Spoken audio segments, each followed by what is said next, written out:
Okay, so the first thing you should be doing, obviously, as part of your revision is looking through some past papers. Now on Moodle there's a link here to some past papers, so if you click on that it will take you to the WJEC website, and you'll see here's a list of past papers.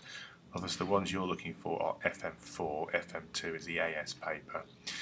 So if you just take one, let's have a look at one from, I don't know, winter, so that'll be January 2012. Click on that and you'll see the paper will open in the browser. Obviously there are some similarities to the paper last year. It's the 3 sections, 3 essays. Well, the main difference is it's a slightly longer exam. It's 2 3/4 hours rather than 2.5 hours.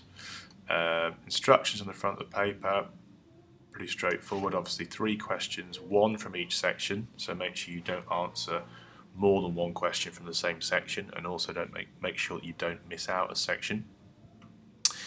Your chosen film for section C must not be used as one of your main films for section A or B, so obviously Fight Club must only appear in section C. You must not use that as a focus film for section A or section B, but there's no reason why you would do that really. Other information for candidates, this bit is quite important. So AS, all sections had the same amount of marks, it was 40 marks each. With A2, A and B carry 35 marks, whereas section C only carries 30 marks. The reason for that being is that section C is a close study on Fight Club, whereas A and B both involve a comparison or discussion of 2 films. So the slight difference in the marking reflects that. Creates a bit of an issue perhaps in terms of time management, because you've got 2 3/4 hours. What does that mean in terms of timing? Well, you probably want to make sure you leave at least 50 minutes for section C. Don't panic if you only have 45 minutes, that's probably going to be enough. But you certainly don't want to be leaving as little as half an hour for section C, because obviously that doesn't give you enough of an opportunity to do a detailed answer. You would need to get 30 marks. Okay. So you are reminded also the assessment will take into account the quality of written communication used in your answers, which doesn't mean you're marked down for every spelling mistake or every grammatical error, but the overall quality of expression will influence your final mark.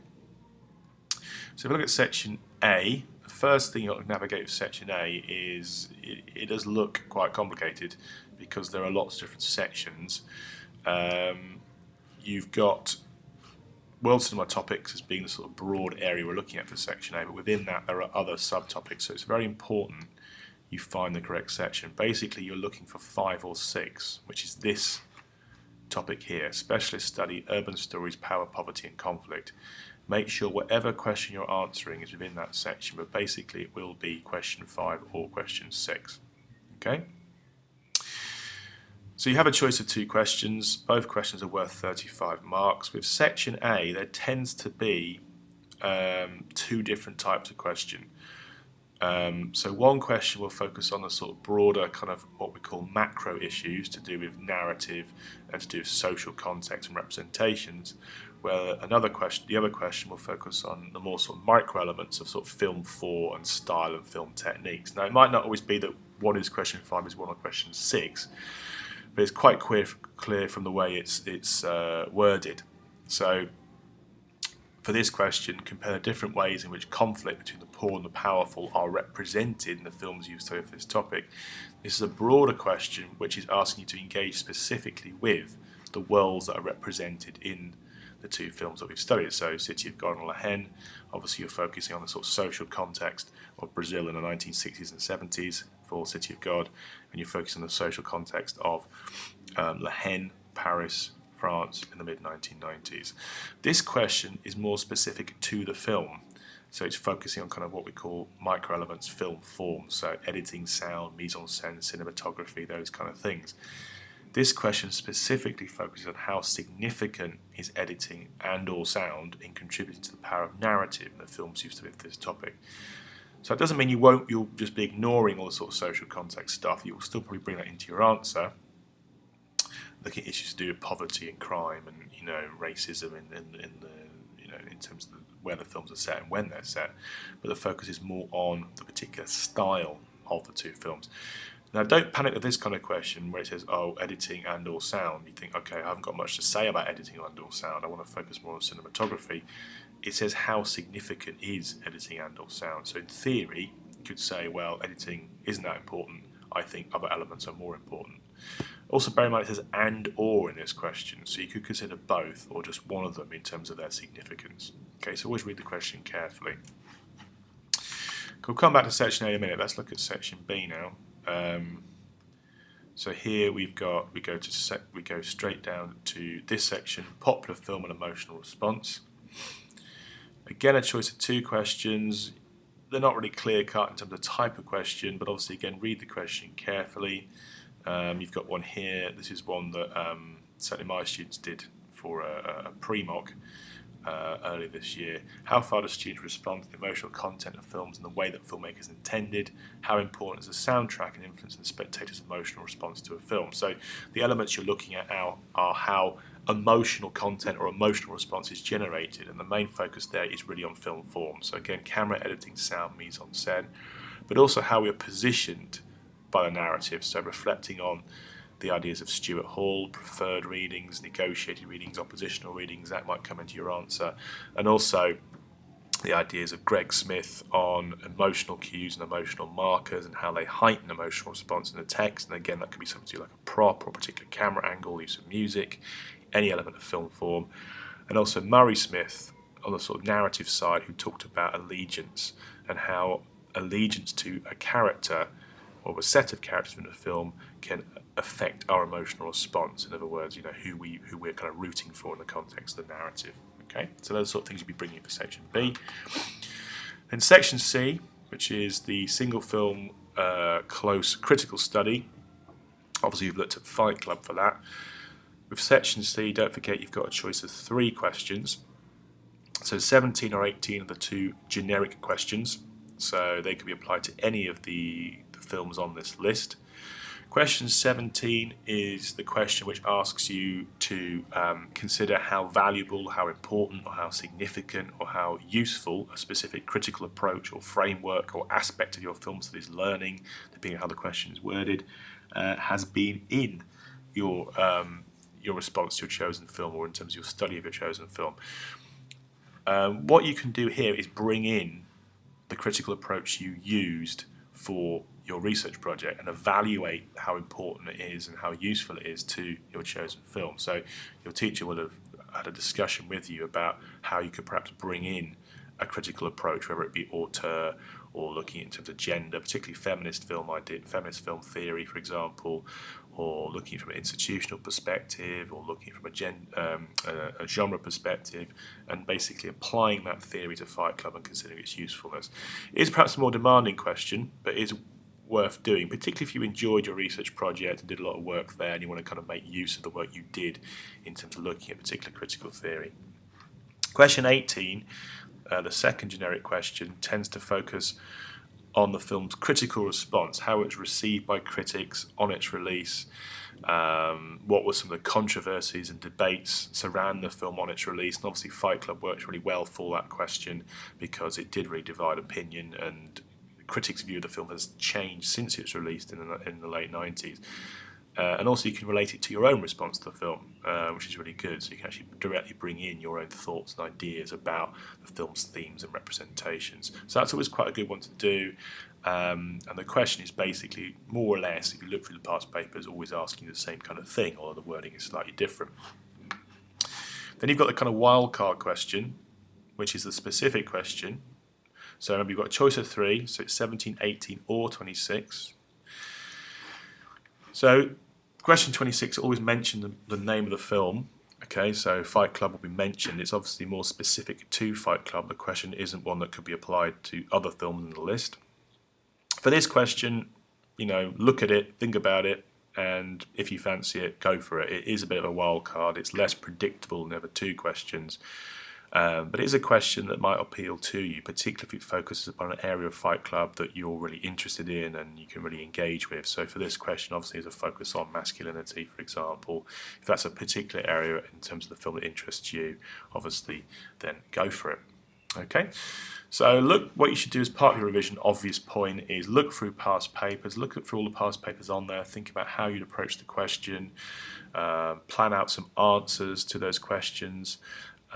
Think about what examples you bring in from your chosen films, just to make sure you're as prepared as you can be for the exam itself. Okay. Now, obviously, in terms of the content for each section of the exam, you've got links on Moodle. So Section A, World Cinema, Section B, the spectator topics. Now, if you look back at the Easter revision planner, I give you a bit more of a detailed overview of how you should approach your revision for those two sections. So I won't repeat myself and go back over that again. What I hadn't looked through for the Easter revision planner was Section C, because obviously most of you only just started Section C at that point. So obviously at this point, approaching the actual exam, 19th of June, you're doing more revision on Fight Club, because obviously we'd only just started it before Easter. Like with Section A, you've got the key things you need to know about for Fight Club: production and distribution of the film, concerns regarding its depiction of violence, and understanding the film's narrative themes and representations, including the film's representation of masculinity and political ideology. All these links are designed to help you with that. Also, an ability to apply and evaluate critical theory. So this is the stretch and challenge bit, which essentially relates to question 17. So what you've got on here is some links to auteur theory. You've got a link here to feminist film theory and the male gaze, stuff on gender and identity, stuff on genre theorists, institutional stuff, some stuff on psychoanalysis here, which I might leave in. I'm not sure if I was doing psychoanalysis did that for their research project this year. Obviously these are still from last year, but if anyone is doing a critical approach that isn't covered here, I will add a link to give you some ideas about what that critical approach is and just relate it to Fight Club. Auteur obviously is quite a popular one. Quite a few people have done gender this year, possibly genre as well. But I know I've got one student who's doing stuff on performance and persona, another student who's looking at Fight Club from a sort of sociological perspective in terms of depiction of violence. So I'll add a couple more links on there. So as part of your revision, look through those. I'll add a few more links in, just so you've got a bit more of a sort of overview for question 17. Okay, I just seem to have lost the link there for a minute. Change that. Okay, so going back to the section C page, so that's for question 17. Obviously, you don't have to do question 17. You do have a choice of another two questions. And if you think the critical theory bit is a little bit beyond you, if you're not confident on it, then don't feel obliged to attempt that question. It is kind of, as it says there, kind of a stretch and challenge thing. But, like I said, if you do building a research project, enjoyed it, and did a lot of work looking into particularly critical theory, then that will certainly, could be an option. This link here is very useful to look at because it is essentially an overview of everything we looked at in relation to Fight Club during the course of the study. So it's a PowerPoint, just waiting for that to open. There are also some useful links on this PowerPoint which go through some of the film's key themes, for example. So this is basically what we covered in class. You've got links here to ideas of masculinity and violence, consumerism, identity, political ideology, which relate to the film's key themes. You've also got on here links to the reviews. We go down, there's the questions there.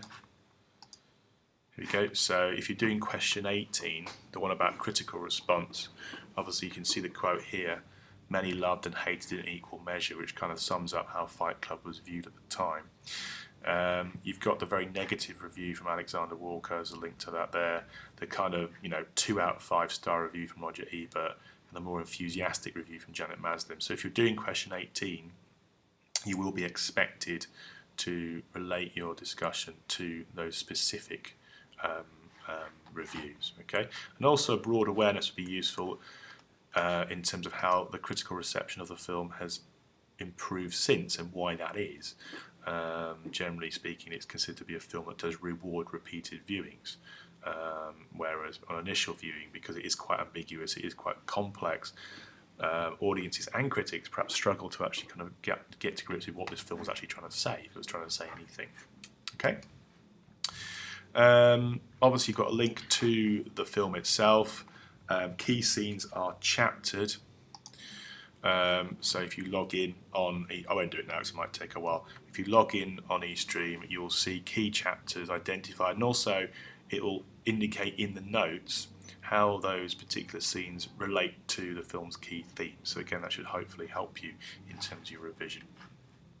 Okay, so that's it basically. So good luck with your revision. Obviously make sure you look through plenty of past papers. That's the main thing really. And just if there are any sort of gaps in your knowledge, use Moodle to help you. And obviously make sure you re-watch the films. It's a good idea to re-watch all 4 films again as part of your revision, and in particular look through key scenes.